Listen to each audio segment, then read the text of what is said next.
Before we finish connecting our lines and everything down there, we're also going to change the power steering pump here. So there's our power steering pump. Shouldn't be a big deal. We've already disconnected one of the lines that are going to it, and we just have to remove the pump, and then on the back there'll be the other line, and that line will be this one here. So this line it'll come off of the pump and it goes to the front of the vehicle, and if you can see, it's come to the front here, and then it goes to this oil cooler in behind the grill, and then from the oil cooler it's going to go back on the other side, and then here's that line there. So that's going to be our line that connects into here. Now, as you see, there's two different colors for there, so that's, you can't mix it up because they're two different sizes. So one's the high pressure line, one's the return line. The one we're looking at right now is the return line because it's going back to the reservoir on the back of the pump here. First thing we want to do is we're going to remove our serpentine belt. This should be a 15 millimeter, and then we're going to just use a ratchet and a socket, and we're going to rotate that clockwise, release the tension, and remove that serpentine belt. Serpentine belt removed. We should have 3 bolts to remove from there. That's going to be a 1/2 inch socket, and you're just going to access those with those holes in the pulley and remove those 3. Once we get that off of there, then we can disconnect that return line on the back of the reservoir.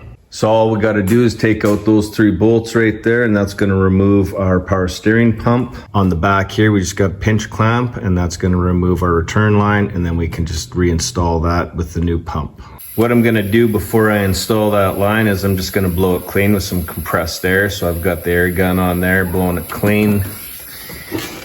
And then down below, it's going to drain out of that into the bucket down there. We've got that hose installed in the back of the pump. We've installed the pump with those 3 bolts, 1/2 inch socket. Drives them home. I just went hand tight on those. And then we got the serpentine belt put back on here. And if you don't know the orientation of the belt, what you could do is take a picture of it before you remove it, just as a reference. And now the last thing we've got is we've got to hook up our 2 lines down in the bottom there and install our new high pressure line. We've got both hoses hooked up there. The new hose, which is the high pressure hose, that was a 19 millimeter, and the old hose, which is a return hose, that was 18 millimeters. And we got those tightened up. Got our new oil filter thrown back on there, and then we can just put on that drip tray. Now that we've got everything hooked up and we've cleaned everything, you want to put your fluid into your reservoir here, and then you want to turn the steering wheel side to side to prime the system. You're just going to keep doing that, and maybe you even want to look down in there and see if you see any bubbles coming out of there.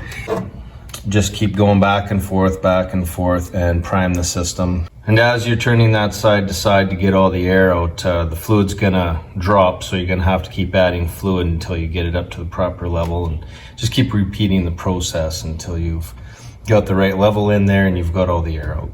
While we're in here, we're just going to change some front pads on the Jeep here, and so there's just 2 bolts, one there and then one down there, and that's going to be a 14 mil. You take those out and then you pry this out to get at them pads. You can see over here on this side where we've removed those 2 bolts and then we've pried it out, and then we've just got it sitting on top there. Here's our old pad here, and technically we still got some life left in this thing. You compare it to that one there, it's about half. Since we're in here, we're just going to throw some new pads on. There's these little slots that guide it, and you just take those pads out on the other side and you slide in your new ones and you compress those pistons back down. I'm going to use a big C-clamp. Here's an example of using the C-clamp to compress those pistons. Now this has a double piston in it, so I'm going to use the brake pad to go across both of them and squeeze them back at the same time. And if you take a look there, that's where our brake fluid's coming dripping down. Because when we press that back, that's going to force the fluid back into the reservoir and basically overflow it. And that's why you want to take your cap off while you're doing this. We'll have to reduce the level of fluid once we're done here. A couple things to note is you're going to go off of the smallest pad. So even though you have maybe one side where the pads look pretty good and the other side they're really thin, you want to change them all. They come in a set for the front, a set for the back. Now this side's got more wear than the other side, so we're going to change them out. And another thing to consider as well is when you're putting the caliper back, you want to make sure that you haven't kinked or twisted your hose too much. So make sure that the hose is in its proper position, I guess you'd say, with its loop in it. So because when you're moving this around, you could twist up that hose and cause some troubles that way. But other than that, you just got, on this vehicle here, you just got these 2 bolts here. That's going to be a 14 millimeter, and you remove those 2 bolts. I'm using a pry bar to pry off the caliper. Once we've got the caliper pried off, we're going to squeeze back those pistons there, and then we will change out our pads right there and set the caliper back over top, make sure our hose is good, and tighten our bolts back down. That's pretty much it. Got the brake pads changed. We've greased all the grease points. That's going to be our upper ball joint up there, lower ball joint down there, outer tie rod in there, 3 on each side. Grease those up. We've reduced the fluid level down to maximum in the canister there. We still got the lid off of the power steering. We're turning the front back and forth, trying to eliminate all that air out of the system. This thing has a lift kit on it, and it's really hard on bushings and upper ball joints. And it seems as well that we're gonna have to replace those outer tie rod ends. In the springtime, we're gonna have to come in and redo these ball joints again and check those bushings and make sure they're good. But it doesn't help that the wife and kids drive like they're trying to escape murder and rape every day. They're pretty hard on this thing, but such is life, right? We still got a little bit of noise coming from the power steering pump. I'm gonna try and attempt to get more air evacuated out of the system. And to do that, we're gonna have the floor jack on the front of the Jeep here. We're gonna lift the front end up, just get the tires off the ground. And then we're gonna keep turning that steering wheel side to side and side to side, all the while with the cap off of the reservoir there. And we're gonna try and get air to come out of the system, and hopefully we get rid of that noise. When we started off, the pump was quiet, everything was good. Probably within a day of driving, there was a little bit of noise that returned. It's not screaming, it's not really loud, but there is a little bit of a hum coming from that pump, and we're gonna try and get that air out of there.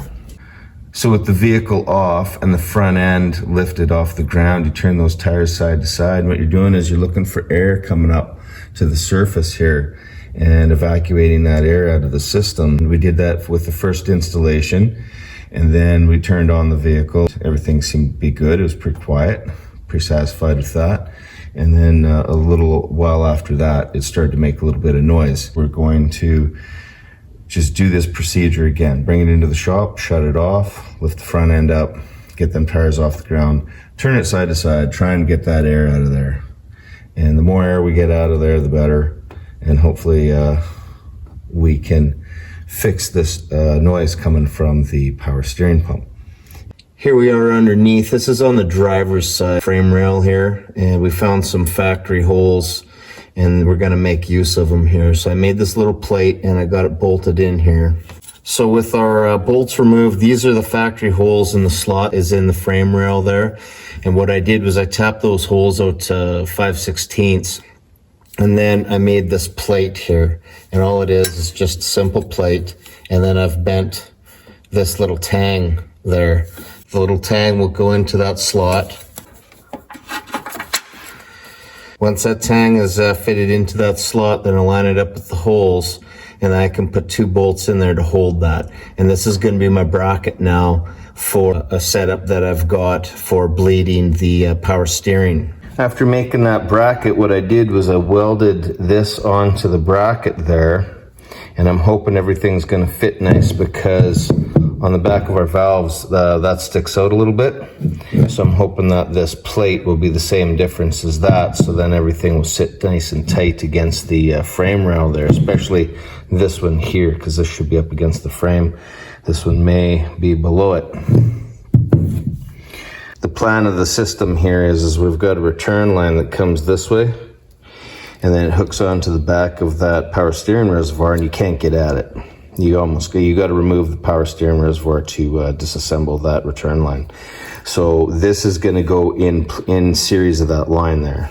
We're going to make a splice. We're going to connect half the hose here, the other half there, and then that is going to act as our return line back to the reservoir. And then here is our T with our valve, and then this will come down. I'll put a hose on there and that'll go down to the bucket underneath the vehicle.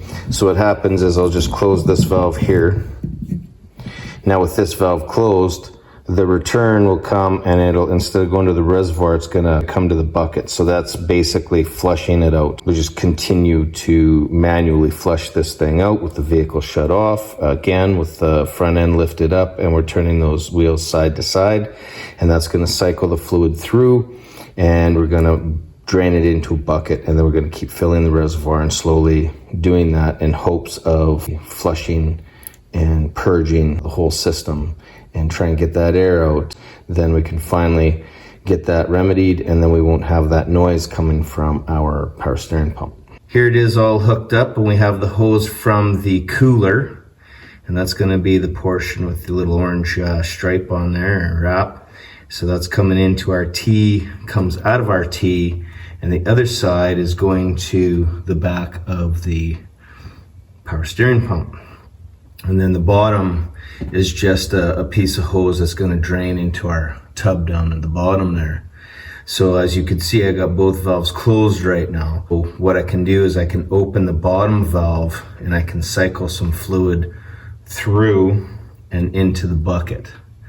And once I've done that, then I can close that valve and I can open the other valve and I can continue to cycle it through from the pump through the rack and pinion back to the pump again. I'm just going to flush some fluid through there, and then I'm going to close that off and I'm going to cycle it through again, and we're going to see if we can't eliminate this noise coming from the pump here. This sound, it comes and goes, so this is why I'm purging the system here. And this would be if you wanted to change the fluid in your system entirely. You'd close that one valve on the left side there, open up the bottom one, and you would drain your fluid, purge and drain your fluid through the system as you're adding it into the reservoir if it was dirty and needed to be changed.